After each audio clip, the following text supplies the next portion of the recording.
Back at my apartment, I sat alone underneath the single light illuminating my small dining table, head in my hands. I could still see the young girl's hollow eyes staring blankly back at me.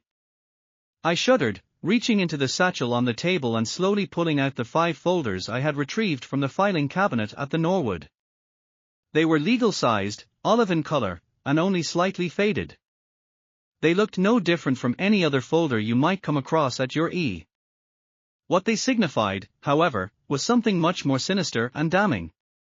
I reached for one, but couldn't bring myself to open it. I stared at them for a while before putting them back in the satchel and closing the flap.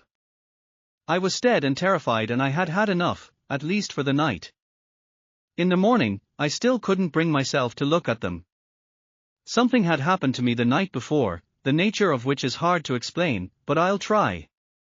I felt dull, not as in uninteresting, but as if the bright and polished parts of me had been scratched off or rubbed away, leaving only raw and faded parts behind.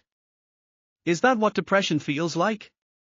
I think it's easy to pretend you know how you would react if you ever came face to face with a true ghost or spirit. I think what we see in movies and on television desensitizes us to how it would really feel if we experienced it ourselves. That type of terror is not something the mind can manage on its own, I'll tell you that. The body takes over. Instinct, perhaps something primal woven into our DNA. It leaves you changed, left me changed, anyway. It was probably almost a week before I mustered the courage to find out what was inside those folders.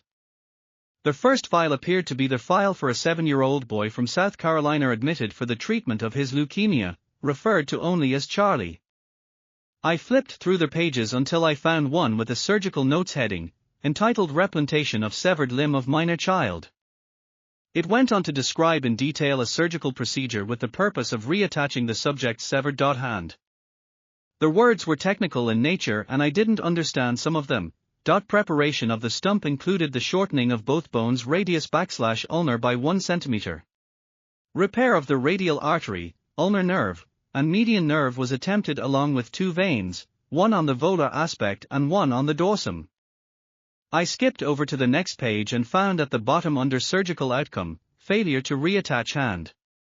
Beside it, in a woman's flowing script, something was scribbled, mother sent to MS.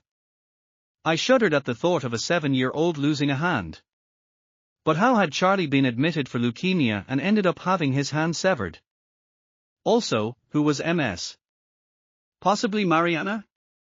I flipped back 2 pages and found what I was looking for, preparation notes, clinician's 3rd attempt at attaching a child's severed appendage. Subject, Charlie, was mildly sedated with heroin hydrochloride and given a local anesthetic at the right wrist, fully conscious. M. Assisted with cleaver, severing the hand cleanly. Mother watched from the observation room. I sat in shock as the realization crept in. I didn't want to believe it.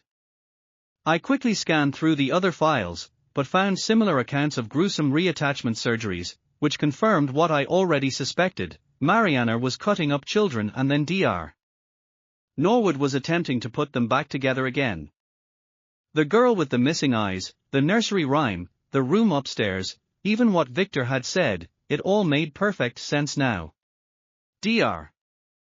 Norwood seemed to be practicing his surgery skills on unsuspecting children who had been admitted for unrelated diseases or ailments. What I didn't understand was how he was getting away with it. Surely the parents didn't stand by and watch their children get cut into pieces by his psychotic nurse. There was more to this, I knew, and I wouldn't find it in these files. I shoved them away in disgust. Afterwards, the depression set in deeper and more fully. I still had a job to do, however, and that was protect the citizens of Mineral Wells, Texas.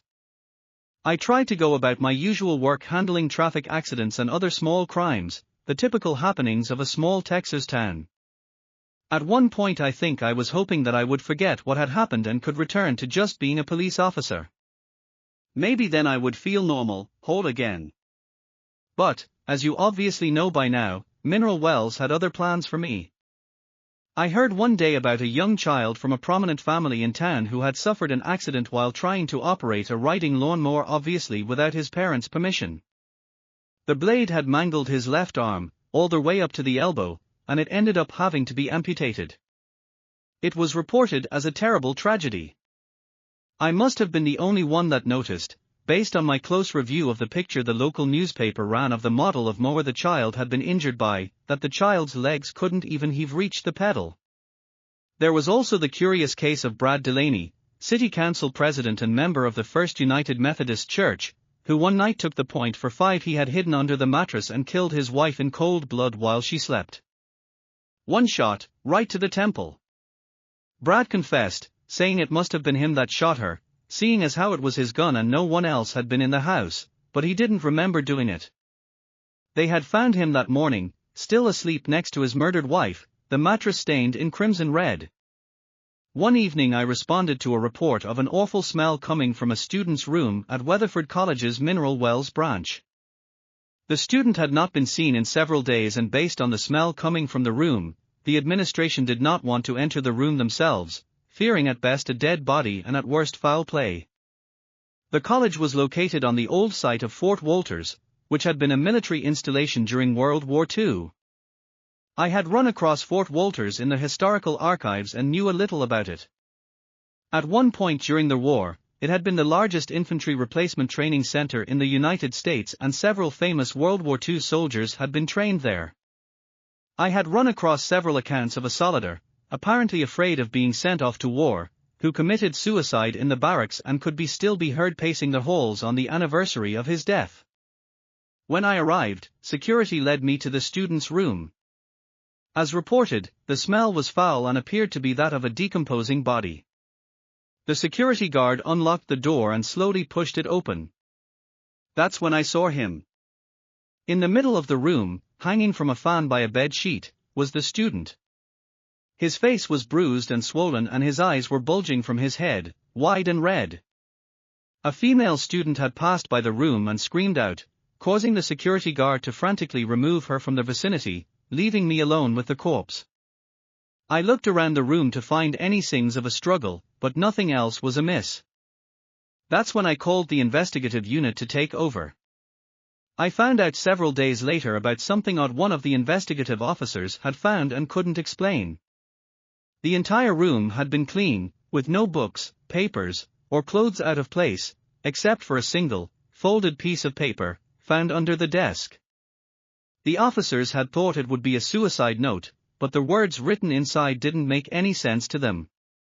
They did to me, "I cannot go to war. I'm sorry, mother." Several weeks later, while at a coffee shop that I frequent only bottled water, no coffee for me, I noticed a man several tables over staring at me. When I looked his way, he sort of flinched and acted like he had been looking somewhere else. I made a mental note of his appearance, 60-ish years old, dark-haired, and wearing some kind of uniform. He was holding a cup of coffee and I could see that his hands were dirty and gnarled from manual labor.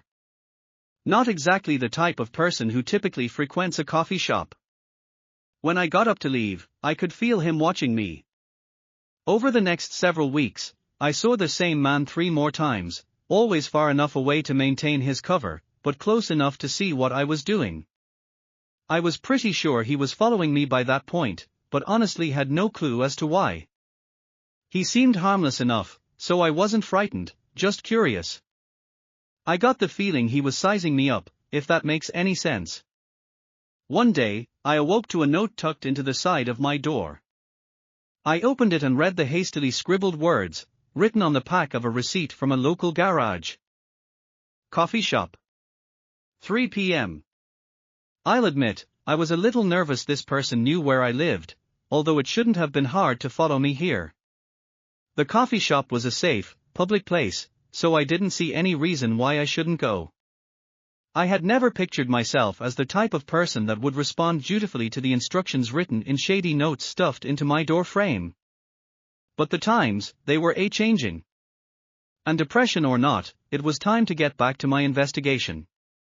I arrived at 3 to find my new friend seated in his usual spot. He saw me come in. A moment later, he was out of his seat and walking down the hallway at the back of the shop. I followed him, exiting out of the bad door the employees used for taking out the trash. He was standing there, lighting a cigarette, looking generally nervous and disheveled. "Want to tell me why you've been following me, Stan?" I started, probably sounding a bit more stern than I actually felt. I found that people tended to follow instructions better if you spoke to them by name, and the patch on his uniform had provided that information. I just had to be sure. "Mary told me you two had talked, but I wanted to make sure you were okay for myself," he replied nervously. Mary Scott, I thought. He must be one of the others she had been talking about. Those that knew the truth about mineral wells. "And what did you find out by following me into a coffee shop?"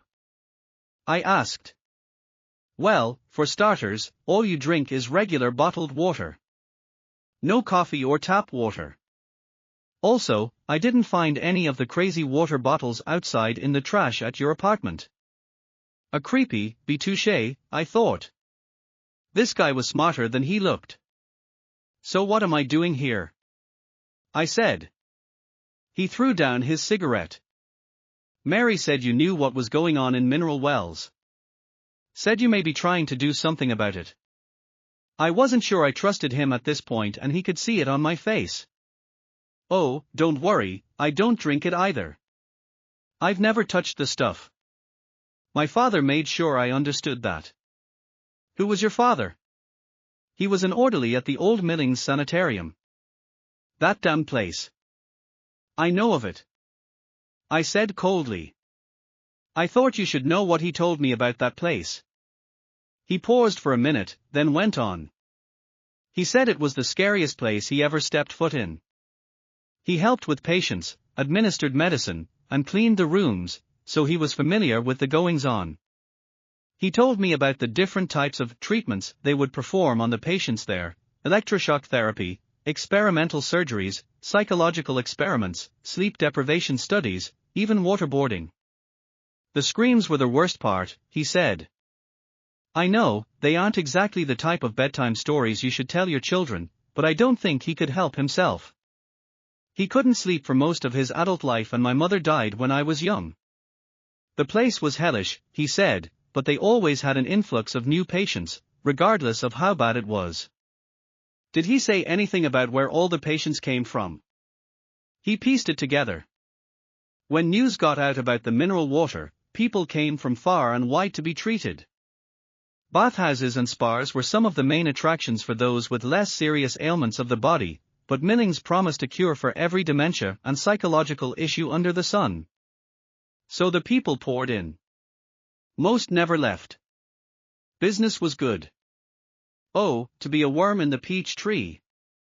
Worm in the peach tree," I repeated.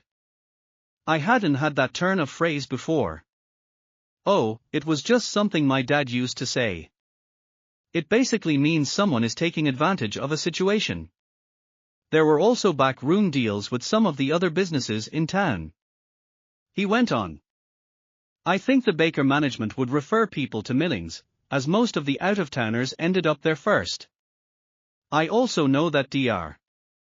Norwood would sometimes send patients their way. My dad was always the most curious about those patients," he said, "because they always seemed to be pretty healthy people, at least when they first got there. They always screamed the loudest." It suddenly got cold and dark where we were standing. I looked up to see the thunderheads rolling in.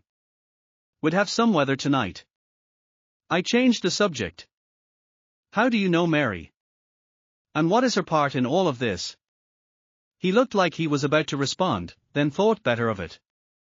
"You'll have to ask her about that one." The bitter, biting rain that began to fall cut off any further conversation between us. Early the next day, after my shift the previous night, I pulled out the files again. I had a hunch about something Stan had said. Plus, the middle of a thunderstorm is always the perfect time to read about sadistic shit. I found Charlie's file and flipped to the page I was looking for. I found the hastily scribbled words again: "Mother sent to MS." It wasn't a person. It was a place. Millings Sanitarium. Dr. Norwood had been sending the perfectly healthy parents of the children he was experimenting on to be experimented on themselves. I looked back through the children's files and my other hunch was confirmed. All of the children were from out of town: South Carolina, Georgia, Virginia, Rhode Island, and Tennessee. I finally got it. Imagine this: it's the early 1900s, there's no television, social media, or cell phones. People keep in touch through letters, for Christ's sake. Your child is terminally ill with cancer or some other illness, or perhaps it's you that's sick, and you've lost all hope. Until you hear about mineral wells, Texas, home of the crazy water that heals all that ails you. You'll try anything. You pack up your bags and make the long journey to Texas. Once you're there, you'll try anything. And you're never heard from again. For it to work, the families would need to be from anywhere but Texas. Check. You'd need a network of conspirators to make sure all loose ends were tied up. Check. Dr. Norwood got the children and Millings got the parents or anyone else from the baker who was dealing with a psychological infirmity. If anyone ever tracked you down at Millings, which would be nearly impossible, who would believe your crazy stories? By that time you'd be so drugged, emotionally scarred, or both, no one would dream of interrupting your treatment. Could law enforcement have been involved as well? The scope of it blew my mind. Think of all of the suffering and death. Think of those poor children. All because of some foul-smelling water, their hope-filled human spirit, and a group of doctors more sadistic than any you could ever imagine. Worms in the peach tree.